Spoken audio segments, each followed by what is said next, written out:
खुलुमबाय गिबियावनो नोंथांमोन बयनिसिमबो गोजोन फुंबिलिनि गाहाम हामलायनायखौ बावहरनायजों लोगोसे सोरजि द क्रिएटिविटी चेनेलाव बरायनानै लाग्रोनाय जालायबाय। दिनैनि माखासे गोनांथार खौरांफोरखौ आं नोंथांमोननि सिगाङाव फोरमायथिना होनो आवगायनाय जालायबाय। नोंथांमोना जुदि नायनानै मोजां मोनोब्ला लाइक खालामगोन, शेयार खालामगोन होनना आसा खालामबाय। लोगोसे सानफ्रामबोनि बेबायदि गोनांथार खौरांफोरखौ मोनबाय थानो लुबैदोंब्ला जाहाथे चेनेलखौबो साबस्क्राइब खालामनानै लायो बेखौनो खावलायनाय जाबाय। थ' बिदिब्ला जोङो दिनैनि माखासे गोनांथार खौरांफोरखौ खोनासंलांदिनि। दुलाराय बर' फरायसा आफादा आथिखालाव इउपिपिएल राजखान्थि दोलोजोंनो गोरोबनानै खामानि मावगासिनो दङ। दुलाराय बर' फरायसा आफादनि खामानिया दायो स्किम राननाय हाबाफारि, बेनि अनगायै जेबो खामानि मावाखै दुलाराय बर' फरायसा आफादा। नंगौ, बेफोर गोख्रों बाथ्राफोरखौ बुंथिनानै होदों बिपिएफनि गाहाय हाग्रामा महिलारि बिथाङा। मिथिनो मोननाय बायदिब्ला दाखालि मुसलपुर इउथ बिपिएफ आरो सालबारि इउथ बिपिएफनि मोनसे जयनिं हाबाफारियाव बाहागो लानानै खौरांगिरिफोरनि सोंनायाव बे बाथ्राखौ बुंथिनानै होदों बिपिएफनि गाहाय हाग्रामा महिलारि बिथाङा। बिथाङा बुंथिनानै होनाय बायदिब्ला थारैनो दुलाराय बर' फरायसा आफादा आथिखालाव इउपिपिएल राजखान्थि दोलोजोंनो गोरोबनानै खामानि मावगासिनो दङ। आरो दायो सरकारनि स्किमफोरखौसो रानथिंगासिनो दङ। स्किमनि सरकार राननायनि अनगायै दुलाराय बर' फरायसा आफादा दायो जेबो खामानि गैया होननानैबो बुंथिनानै होनायखौ नुनो मोनबावदों। आसामाव थानाय गासै 39 लाख आइजोफोरनि थाखाय मोनसे जोबोद गोजोनथाव खौरां। मिथिनो मोननाय बायदिब्ला मैया आसामनि गिबि मन्थ्रि डक्टर हिमन्त बिश्व शर्माया मोनसे खौरांगिरि मेलनि गेजेरजों बे बाथ्राखौ बुंथिनानै होनायखौ नुनो मोननाय जादों।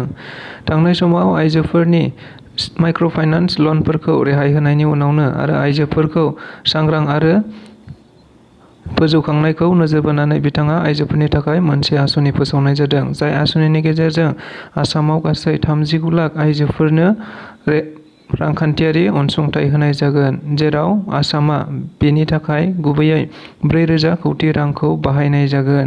लोगोसे बिथाङा बे आइजोफोरनि थाखाय माखासे केटेगरिखौ बिथाङा बुंथिनानै होनायखौ नुनो मोननाय जादों। थारैनो आइजोफोरा जेनेरेल आरो अबिसि केटेगरिनि जानायमोनब्ला गासै 3निफ्राय बांसिन गथ' थानाय जानो मोननाय नङा। लोगोसे जाय आइजोफोरा 3निख्रुइ बांसिन 4-5 हालागै गथ' थागोन बिथांमोनहा बे आसनिनिफ्राय गोजान जानांगोन होननानैबो बिथाङा बुंथिनायखौ नुनो मोनबावदों। बर' माहारि आफादखौ एंगारनानै दुलाराय बर' फरायसा आफादा माब्लाबाबो खामानि मावनाय नङा। बाथ्राखौ बुंदों दुलाराय बर' फरायसा आफादनि मानगोनां आफादगिरि दिपेन बर' बिथाङा।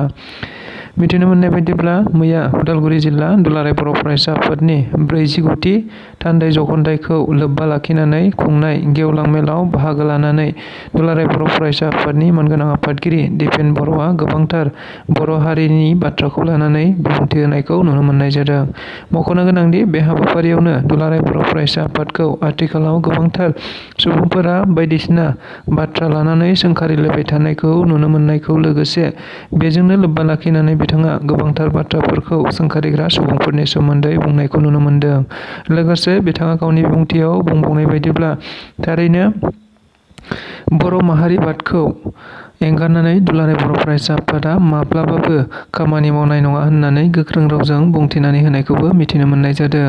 लोगोसे बे हाबाफारियावनो दुलाराय बर' फरायसा आफादनि गोबांथार बिबानगिरि बिथांमोनहाबो बाहागो लानायखौ नुनो मोननाय जादों। लोगोसे बे मेलनिनो बराय बिबुंथिखौ लाखिफैदों आथिखाल बिटिआरनि लोगो गाहाय मावफुं सोद्रोमा गबिन्द बसुमतारी बिथाङा।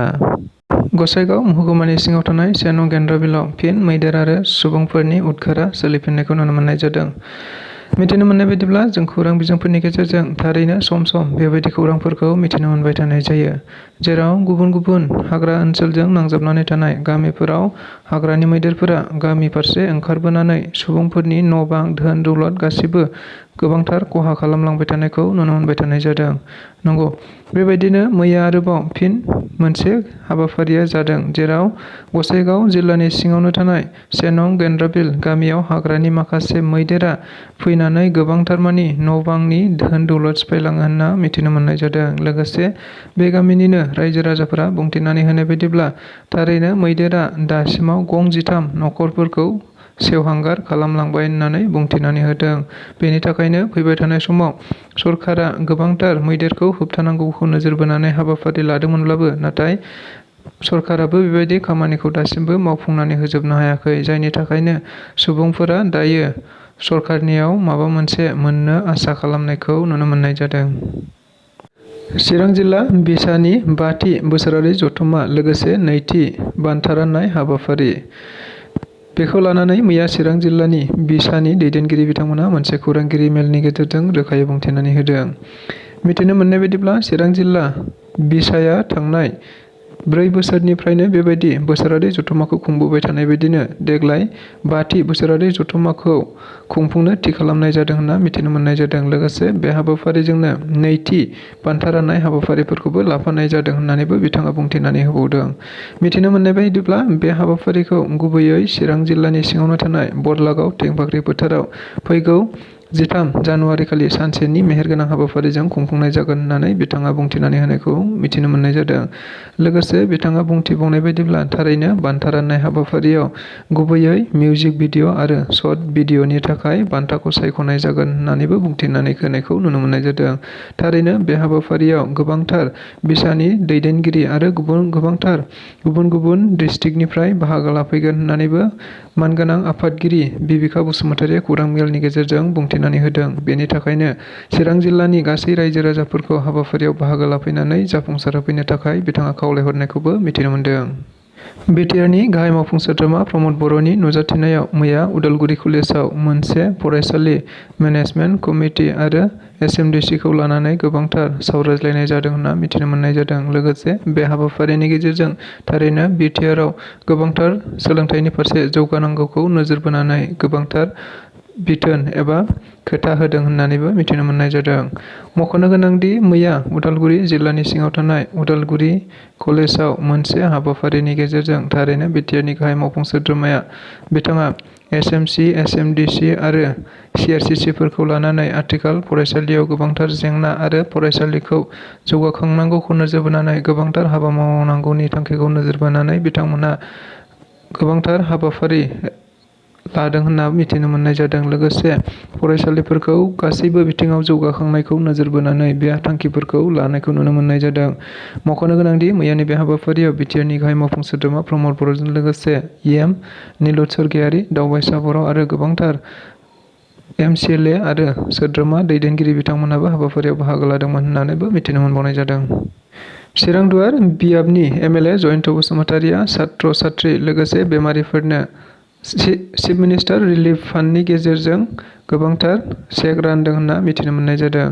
मख'नो गोनांदि आथिखालाव चिफ मिनिस्टार रिलिफ फान्डनि गेजेरजों गोबांथार बेबायदिनो ओनसोलाव बेमारि सुबुंफोर आरो फरायसाफोरनो गोबांथार बेबायदिनो चेक राननाय हाबाफारिया जाबाय थानायखौ नुनो मोनबाय थानाय जादों।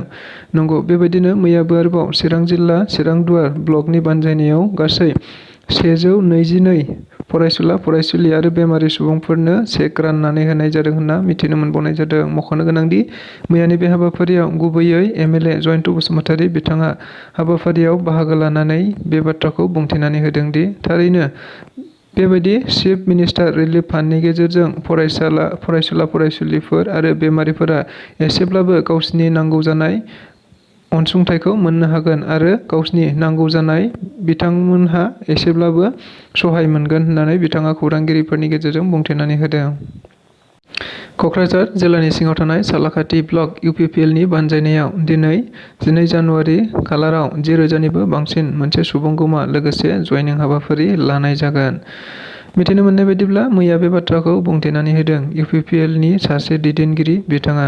थारैनो खौरां बिजोंफोरनि गेजेरजों बिथाङा बुंथिनानै होनाय बायदिब्ला मिरु इउपिपिएलनि बिथोन बायदियै क'क्राझार जिल्लानि सिङावनो थानाय सालाकाटि ब्लक इउपिपिएलनि बानजायनायाव गासै 10,000निबो बांसिन मोनसे सुबुंगौमा हाबाफारि लानायखौ नुनो मोननाय जादों। लोगोसे बे 10,000 सुबुंगौमाजोंनो आरोबाव मोनसे जयनिं हाबाफारिबो लाफादों होननानैबो बिथांमोनहा बुंथिनानै होदों। लोगोसे मैया खौरां बिजोंफोरनि गेजेराव बुंथिनानै होनाय बायदिब्ला थारैनो बे जयनिं हाबाफारियाव बिपिएफ आरो गुबुन गुबुन राजखान्थि दोलोफोरनिफ्राय गासै 2,000निबो बांसिन सोद्रोमा आरो दैदेनगिरिफोरा इउपिपिएल दोलोआव जयनिं जागोन होननानै बिथाङा खौरां बिजोंफोरनि गेजेरजों बुंथिनानै होनायखौ नुनो मोननाय जादों।